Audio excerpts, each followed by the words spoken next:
Welcome back. आप देख रहे हैं आपके शेयर हमारी राय। इस कार्यक्रम में आप अपने शेयर बाजार से जुड़े सवालों के जवाब पाते हैं हमारे एक्सपर्ट से। आज के हमारे एक्सपर्ट आपके favourite mister Anshul Jain, head of research eight Lakshmi Shri investments. Anshul, आपका बहुत बहुत स्वागत है कार्यक्रम में।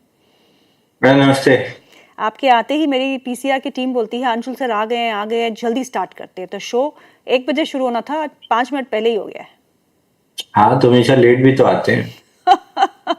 नहीं, आज आप जल्दी आए हैं तो बहुत बहुत थैंक यू आपको कि आप टाइम से बहुत पहले आ गए हैं। चलिए हम मार्केट्स पे पहले बातचीत करते हैं। और निफ्टी इस समय 80 अंक की मजबूती के साथ कामकाज कर रहा है, सेंसेक्स 300 अंकों की मजबूती के साथ। लेकिन बैंक निफ्टी आज फिजल आउट हो रहा है।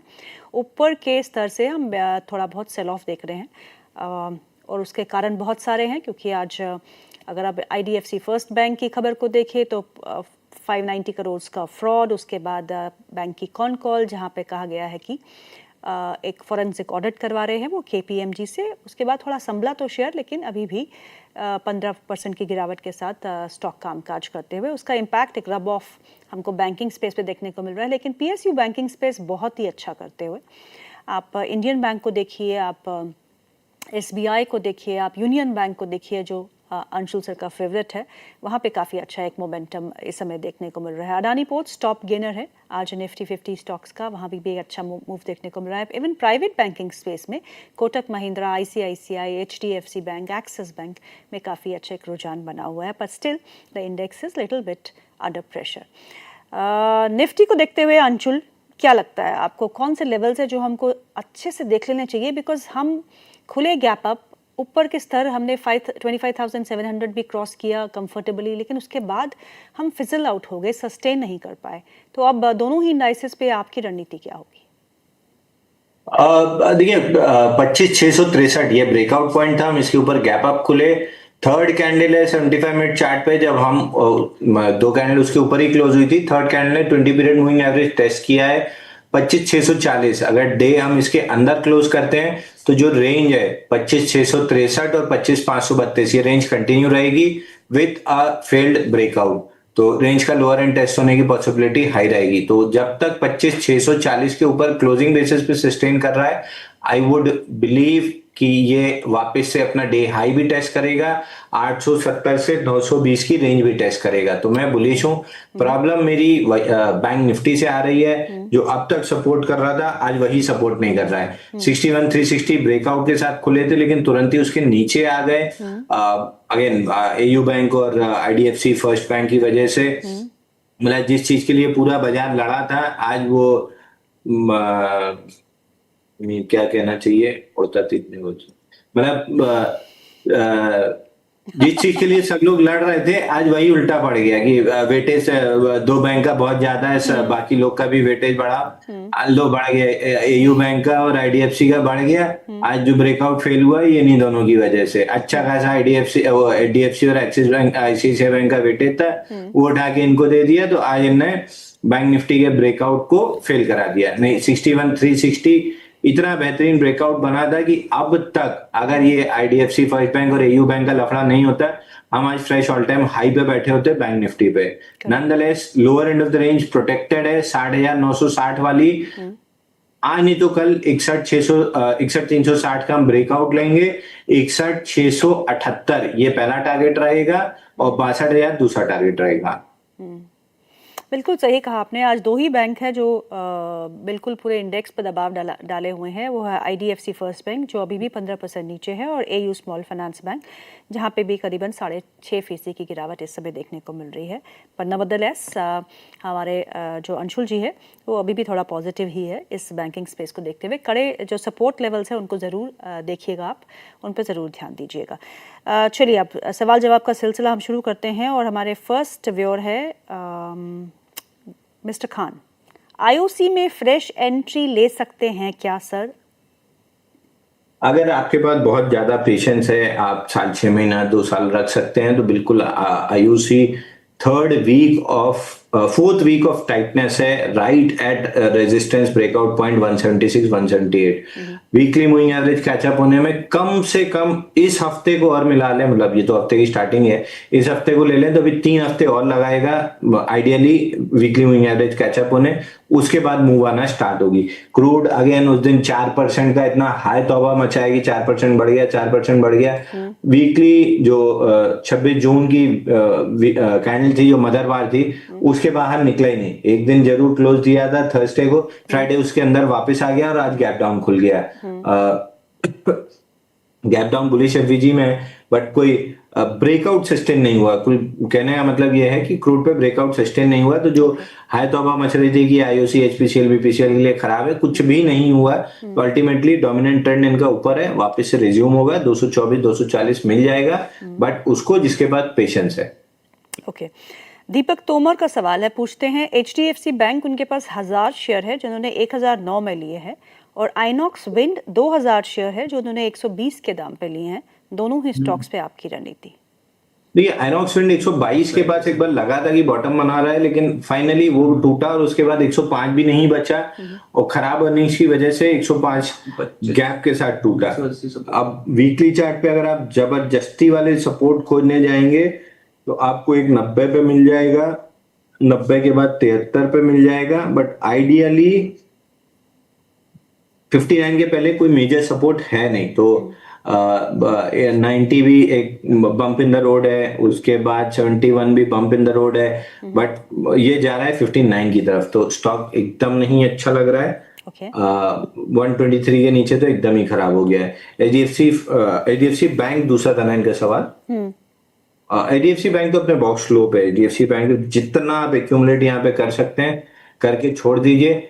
मतलब 5% पॉसिबिलिटी है कि आपको 890 या उसके नीचे जाते हुए दिखेगा। 95% प्रोबेबिलिटी है कि ये 890 910 की जोन में अपना बॉक्स का लो बना लेगा। बॉक्स हाई एक्सटेंशन दोनों लेते हुए, बॉक्स हाई 1016 और एक्सटेंशन 1120 1110 दोनों लेवल मिल जाएंगे।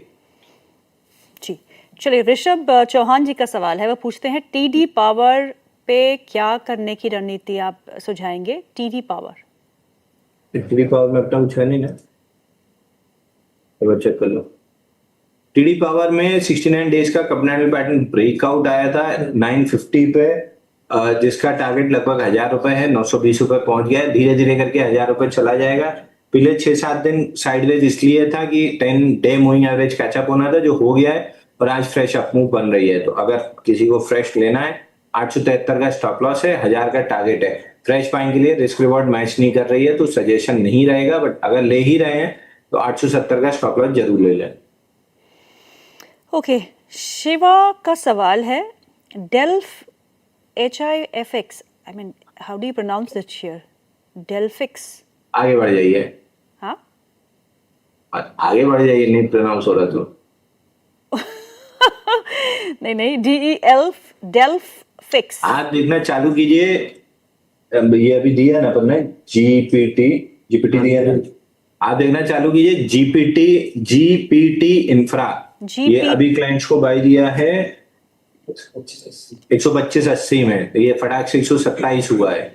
फ्लैग पैटर्न जिसको पढ़ने का शौक है, इसको कीजिए आप 1 मंथ का चार्ट। जीपीटी इंफ्रा प्रोजेक्ट, ये इसमें इंस्टीट्यूशन होल्डिंग मोर देन 3% है, और नीचे से ये पूरा होल एंड अ फ्लैग बना है, जिसका ब्रेकआउट आ रहा है 125.80 पे क्लाइंट्स को बाय दिया है। अभी आपका शो चालू होने के थोड़ी देर पहले ही 12:52 पे, अगर 3-3.5% का स्टॉप लॉस नहीं घटा तो ये बहुत आराम से 8 से 9% आपको अपसाइड दे देगा। स्टॉक पे फोकस करके रखिए। जीपीटी इंफ्रा, सो जीपीटी इंफ्रा के स्टॉक पे फोकस करिएगा। डे हाई के आसपास ही ये स्टॉक काम कर रहा है। और स्टॉप लॉस क्या बताया? स्टॉप लॉस क्या दिया? 120 रुपए 10 पैसे। 120 रुपए 10 पैसे का स्टॉप लॉस के साथ आप इस स्टॉक में पोजीशन ले सकते हैं। चलिए अगला सवाल ले लेते हैं। अगला सवाल जो है वो है आईडीएफसी बैंक पे। आईडीएफसी बैंक का स्टॉक खरीद सकते हैं? अब मुझे पता नहीं है ये आईडीएफसी फर्स्ट बैंक पूछ रहे हैं या आईडीएफसी बैंक? तो दोनों मर्ज हो गए ना, आईडीएफसी फर्स्ट बैंक ही बचा है। हाँ आईडीएफसी फिर फर्स्ट बैंक पे ही सवाल होगा। IDBI, sorry I confuse it with IDBI. IDFC first bank पे क्या करना है? लेना है, खरीदना है डिप पे? मैं अभी रुक जाऊंगा, कल तक अगर आपने पूछा होता तो 76 से 84 तक का अपन ने ब्रेकआउट प्ले किया था। 86 के ऊपर ब्रेकआउट प्ले करने के लिए अपन बैठे थे 100 ऑल टाइम हाई 100 रुपए, और उसके बाद एक्सटेंशन 110 रुपए तक। आज की इस न्यूज के बाद आई वुड कंप्लीटली अवॉइड ये IDFC। Okay. रीजन उसका बताता हूँ, आप लगाइए PSB, Punjab and Sind bank, PSB करके आप 1 ईयर का चार्ट कर दीजिए उसमें भी ये उसको। मैं दिक्कत आपको है। करेक्ट। मैं रीजन बताता हूँ क्यों मना कर रहा हूँ। RBI ने क्लैरिफिकेशन भी दे दिया है, कोई सिस्टमिक इशू नहीं है, फलाना ठिकाना जो भी है, मैं इतना ही पढ़ पाया। बट आप ये देखिए, मार्च में इसमें आया था कि कोई फ्रॉड की न्यूज आई थी, ये देख रहे हैं मार्च में जो ये गिरा था, जी ये नॉन स्टॉप गिरा था, सीधा गैप ही डाउन खुला था 20% लोअर सर्किट में। क्लोजिंग थी इसकी 43.48, अगले दिन सीधा गैप डाउन खुला था लोअर सर्किट में 34.78। 3-4 दिन कंटिन्यू 10-12% गिरता रहा, फाइनली 6 दिन बाद बॉटम बना 25 रुपए में। तब से 25-29 इसी रेंज में चल रहा है, एक भी गैप फिल करने के लिए ऊपर अभी तक नहीं आ पाया 42 का। तो इस तरह की फॉल के बाद इस तरह का साइडवेज प्राइस एक्शन एक आध साल भी चल जाए तो कोई मेजर सरप्राइज नहीं होता है। तो दूसरा आप साउथ बैंक को लीजिए, साउथ बैंक ऐसे ही, साउथ बैंक में चलिए फ्रॉड की न्यूज नहीं थी, उनके चेयरमैन ने एक्सटेंशन नहीं लिया था उसकी न्यूज थी, गिरा, पुल बैक लिया, पुल बैक लेने के बाद साइडवेज हो गया। तो इसको आप कर दीजिए एक 6 महीने का या 1 साल का चार्ट, 1 साल का कर दीजिए, ज्यादा अच्छा दिखेगा। हाँ, ये गिरावट के बाद ये साइडवेज चला गया, तो अब नेक्स्ट ले गिरावट आने की पॉसिबिलिटी बहुत हाई है। Same is with IDFC first bank. कल तक आप पूछते मेरा व्यू अलग था, आज सुबह पूछ रहे हैं तो मेरा व्यू कंप्लीटली अलग है। मैं 1 आध साल के लिए अब स्टॉक को अवॉइड कर दूंगा। चलिए, संदीप कुमार का सवाल है, पूछते हैं इंडसइंड बैंक और PPL pharma short term view क्या है आपका? IndusInd bank again I would be a buyer, 890 की जोन मिल जाए मेरे को, I would be a buyer in IndusInd bank. मेरे को अभी भी 1084 दिख रहा है, हालांकि मैं बाइंग रेंज वही 900-892 की जोन ही रखूंगा, या फिर कहीं बुलिश एविडेंस ऊपर में मिलेगा तो बाइंग रखूंगा। अभी I would wait for bullish evidence around 900-892 zone. Shobhana Shah का सवाल है, वो पूछती है मोरपन लैब पे, और मोरपन के शेयर्स में अच्छा खासा उछाल भी देखने को मिल रहा है, क्योंकि 825 करोड़ रुपए का multi year global CDMO deal जो है कंपनी को मिली है, उसके बाद एक अच्छे मोमेंटम में है ये स्टॉक। वो पूछती हैं, उनके पास मोरपन लैब के शेयर है जो उन्होंने 61 रुपये के प्राइस पे खरीदे हैं। Can I get 50 rupees and bounce back heavy volumes today, और should I ask question at that level? वो कह रही है मुझे 50 रुपये का बाउंस बैक मिल सकता है इस पे। देखिए 49 पे आपको दोबारा सवाल पूछना चाहिए, वहां पे 50 वीक मूविंग एवरेज है। हालांकि ये न्यूज की वजह से बाउंस किया, अगर बिना न्यूज के ये बाउंस बैक करके आ रहा होता तो 44.42 का लेवल ये पार नहीं कर पाता, क्योंकि वो वीकली पे ऑर्डर, मंथली वीकली दोनों पे ऑर्डर फ्लो रेजिस्टेंस है, ऑर्डर ब्लॉक का रेजिस्टेंस है। बट अच्छी न्यूज के सारे गैप अप खुला, 4160% volume rise against 50 day average volume, और 44.42 लेवल को बढ़िया वॉल्यूम से क्रॉस किया है। तो मोस्ट लाइकली 49 तक आएगा, जहां पे 50 वीक मूविंग एवरेज है। वहां पे इमीडिएट पहुंचते ही आप सवाल पूछेंगे तो मैं आपकी कोई मदद नहीं कर पाऊंगा, क्योंकि वहां जाके 2-4-5 दिन ये क्या करता है उस पर ज्यादा डिपेंड होगा कि ये और एक्सटेंड करेगा या नीचे आएगा। दैट बीइंग सेड, चूंकि मैं CDMO कंपनी थोड़ा सा ध्यान से पढ़ता हूं PPL फार्मा की वजह से, मल्टी ईयर ऑर्डर मिला है, तो मेरे को नहीं लग रहा कि 49 के पास अटकना चाहिए।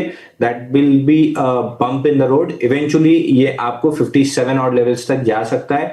बट इस पूरे प्रोसेस में अगर 1 साल लग जाए तो कोई सरप्राइज मत होइएगा, क्योंकि 49 बड़ा रेजिस्टेंस है, एब्जॉर्ब करने में को 8-10 हफ्ते लगा दे।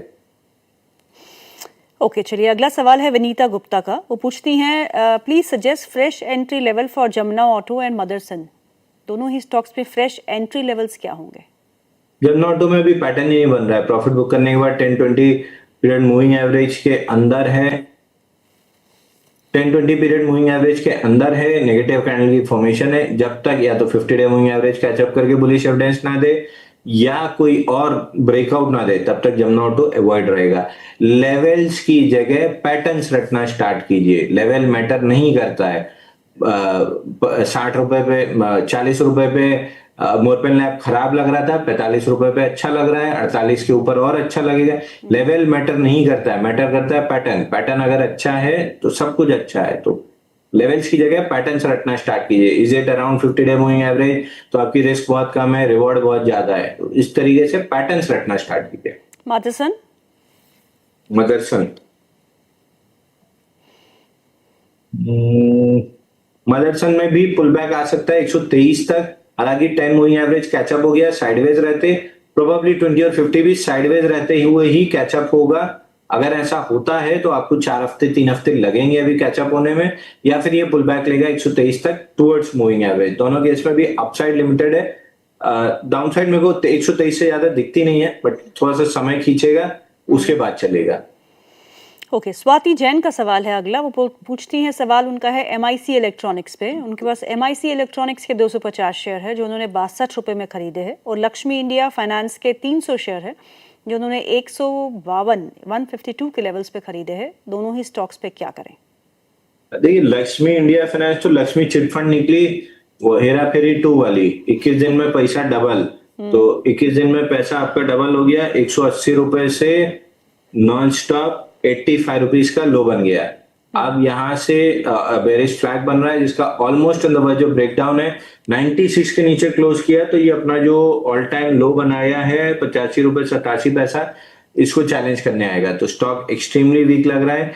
ये आईपीओ वाला स्टॉक दिख रहा है क्योंकि डेटा मेरे पास बहुत ज्यादा नहीं है। अगर आपने आईपीओ रूल्स फॉलो किए होते तो या तो आप चौथे दिन 144 में निकल चुके होते, या फिर जब फील्ड ब्रेकआउट बना था आईपीओ बेस का तो आपका स्टॉप लॉस 157 में कटा था, 176 में बाई, 157 में कटा, उसके बाद से आप स्टॉक से बाहर होते। तो अगेन आईपीओ रूल्स फॉलो करना स्टार्ट कर दीजिए ताकि इस तरह की गिरावटों से आप बचे रहें। एमआईसी इलेक्ट्रिक 94 डेज में 60% करेक्ट हुआ है, बाउंस बैक दे रहा है, फ्लैगिश काइंड ऑफ पैटर्न है, मोस्ट लाइकली ब्रेकआउट 43 के ऊपर बनना चाहिए 52 तक। मेरा इंटरेस्ट 43-20 के बाद आएगा। अचानक से क्या हो गया स्टॉक में? डे हाई पे आ गया 4180 के आसपास, 3% का उछाल। अधूरा सुन के सब पूछ पड़े हैं कि मेरा इंटरेस्ट बाई में 43 के बाद आएगा, अभी से कूद के बाई नहीं करना है। कितना लोग सुनते हैं आपको, देख लीजिए, आपके पास प्रमाण है। सुनेंगे तो यही हाल होगा। चलिए प्लीज, आप जो भी पोजीशंस लेते हैं उसको ठीक से सुना करें। पहले हमारे गेस्ट क्या कहते हैं उसके बाद ही मार्केट में कूदिएगा, और अपने फाइनेंशियल एडवाइजर से ज़रूर पूछिएगा। चलिए अगला सवाल ले लेते हैं। सूरज का सवाल है, वो पूछते हैं एमसीएक्स पे। एमसीएक्स उनके पास है जो उन्होंने 2366 2366 में खरीदा है। होल्ड करें या बेच के निकल जाए? अंशुल सर, एमसीएक्स में निकल गया था, मेरे लिए एमसीएक्स खत्म है। मतलब I have been horribly wrong in BSC, तो आई वुड सजेस्ट आप एमसीएक्स किसी और से एक बार चेक करा लीजिएगा। बट आपकी जगह मैं होता तो मैं 1 फरवरी को ही निकल चुका होता जब ये कैप डाउन खुला था। उसके बाद से कंटिन्यूअस साइडवेज प्राइस एक्शन है। अगर मुझे री एंट्री करनी भी है तो कम से कम 2553 निकलने के बाद मैं री एंटर करूंगा, ताकि ये पूरी तरीके से अपने बुलिश प्राइस एक्शन को रिज्यूम कर ले। क्योंकि यहां से अगर गिरा तो आप मान के चलिए कि कम से कम 1923 और आइडियली 1750 इस लेवल तक गिर सकता है। मैं बीएससी में हॉरिबली रॉन्ग रहा हूं, एक बार एमसीएक्स किसी से चेक करा लीजिएगा।